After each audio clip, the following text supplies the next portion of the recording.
That quote from Picasso is a perfect description of how I create art.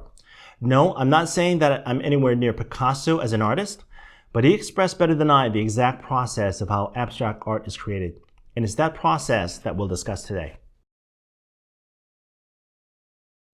Hi, I'm Carl Kim. I've been creating photographic art for the last 10 years, and in fact, I specialize in abstract photography. And you know what? There is no other channel on YouTube dedicated to this particular topic. And I felt that there must be space for this kind of art. That there are people who want to understand this form of photography. I certainly hope so. But even if you are interested in photography in a more general sense, there are vital lessons to be learned from the art of abstraction, as you'll see in this series. The reason that I call this series The Essence of All Things is precisely for the reason stated by Picasso. You are always taking reality and removing the noise of detail to preserve only the most essential part of that image. And that is a lesson applicable to almost any artist. What I'm going to do is show you a series of images. They come in pairs. The first will be the original picture that I took, and the second is what I created in the post-process. Now let me say up front and make clear very strongly that the exact method or software does not matter. It's only the process of observation and abstraction that creates meaning in your art. So let's dive in. This is the original image. As you can see, it is already a very minimalist composition. And the black and white conversion takes away further extraneous color information. That's very useful in helping us to understand what I call, the bones of the image. What are the essential details? But more importantly, what are the essential feelings that must be preserved in the final image of the art? So when I look at this picture, I immediately notice the sense of majestic isolation in the air. The bird is in full command of that open space because there is nothing else there. The bird lies at the center of the composition and draws your eyes. And there is a clear sense of movement that the bird is flying away from you. And this is the final image. Yes, the details have been removed, but you can clearly see that it's a bird. It's more abstract, but clearly it's a bird. And the sense of isolation in the air is enhanced by the lack of details in the backdrop. It's now clear white. This is what I mean when I talk about enhancing the meaning by taking out noise.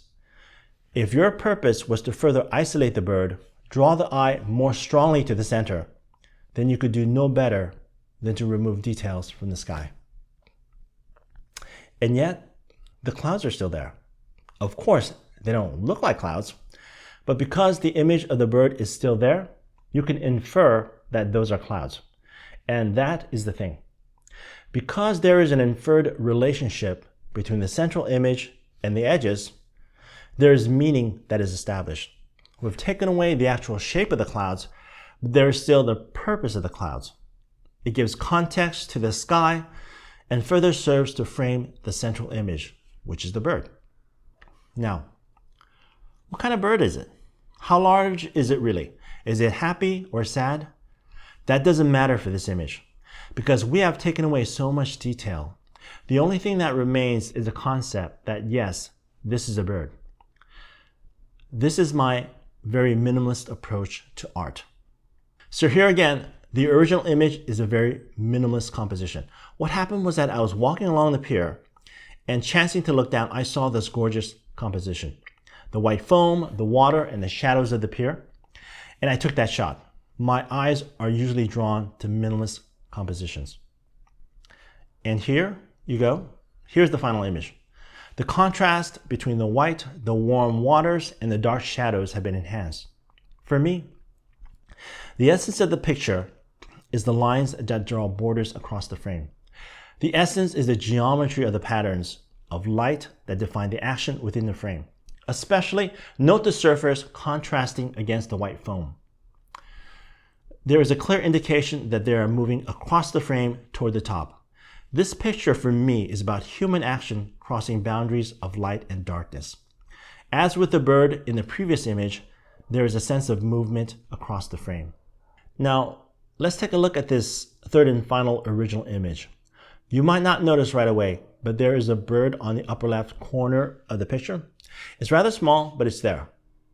But really, the essence of this image is the contrasting white across the water. It's the different levels of light that define each third of the frame.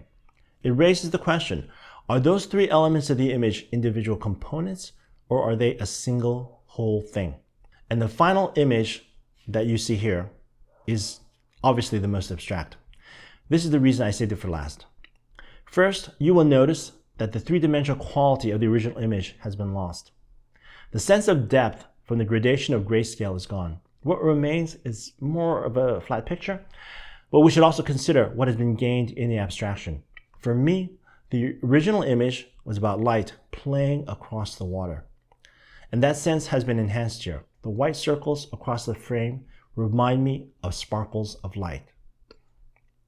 The essence of this image for me is the dance of light across the water that we so often see in real life. And this pulls us back to the quote from Picasso.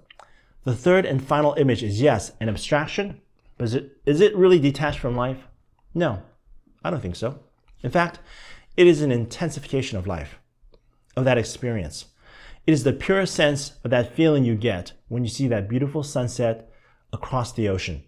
The sun or moonlight dancing on the water, constantly moving and staying still at the same time. The aim of my art is to capture that fleeting moment, that flash of emotion, and preserve it for the viewer. My hope is that the viewer can experience that moment every time they look at this image. Now, let's take this back to you and what you might get out of this video. First, do what feels right for your art.